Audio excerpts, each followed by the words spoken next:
আমি ডায়মন্ড হারবারের প্রার্থী মজনু লস্কর। গতকাল অর্থাৎ 23 তারিখ সকাল 11টা নাগাদ আমি ডায়মন্ড হারবার থানার অন্তর্গত বাসুলডাঙ্গা অঞ্চলে পৌঁছাই। আমাদের মহিলা কর্মীদের গায়ে হাত দিয়েছিল, তাদের সাথে নোংরামি করার চেষ্টা করেছিল রাত 1টা থেকে 4টে পর্যন্ত বাসুলডাঙ্গা এবং বাসুলডাঙ্গা অঞ্চলের আশেপাশে।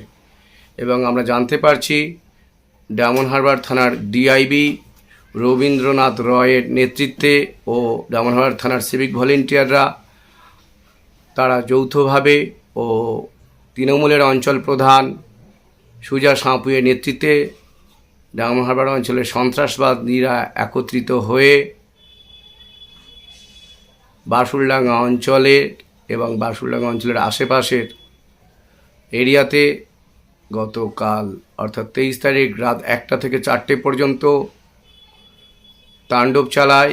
মহিলাদেরকে তুলে নিয়ে যাওয়ার চেষ্টা করে এবং মহিলারা উঠে পড়াতে চেঁচামেচি শুরু হতে তারা পালিয়ে যায় এবং ঘরবাড়ি অনেক ভেঙে দেয়।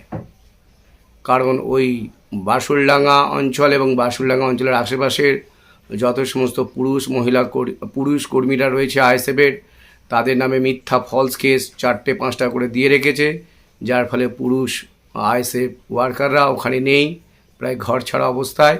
সেই সুযোগে ডায়মন্ড হারবার থানার ডিআইবি রবীন্দ্রনাথ রয় এর নেতৃত্বে ডায়মন্ড হারবার থানার পুলিশের সিভিকের এক অংশ নিয়ে এবং তৃণমূল বাসুলডাঙ্গা অঞ্চলের তৃণমূলের উপপ্রধান সুজা সাঁপুয়ের নেতৃত্বে যৌথভাবে আক্রমণ করে। গতকাল 23 তারিখ রাত 1টা থেকে 4টে পর্যন্ত চালায় এবং সকালবেলা এবং রাত্রিবেলা ওখানকার আমাদের মহিলা কর্মীরা ফোন করে। আমি দেনামদার সকালবেলা পৌঁছাই 11টার সময়। ওদের অভিযোগগুলো নিজে কানে দেখে থানাতে নিয়ে যাওয়ার চেষ্টা করছিলাম সেই সময়, যে আপনারা কমপ্লেন করুন আপনাদের উপর কী হয়েছে। সেই সময় এই সোজা সাঁপুই ওখানকার তৃণমূলের অঞ্চল প্রধান এবং আরও 25 থেকে 30 জন সন্ত্রাসীদের জোগাড় করে আমার উপর বোম, পিস্তল, রড নিয়ে ঝাঁপিয়ে পড়ে। আমি কোনো ক্রমে পালিয়ে বাঁচি। আমার যে গাড়ি নিয়ে গেছিলাম সে গাড়ি ভাঙচুর করে দিয়েছে। আজকের আমি মানসিকভাবে শারীরিকভাবে অসুস্থ, কারণ এই সন্ত্রাস যদি পশ্চিমবঙ্গে হয়ে এইভাবে চলতে থাকে ফ্রি অ্যান্ড ফেয়ার ইলেকশন হবে না।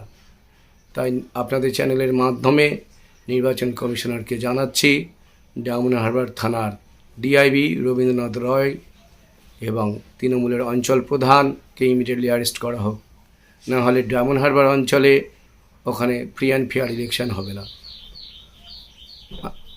ভালো থাকবেন সবাই।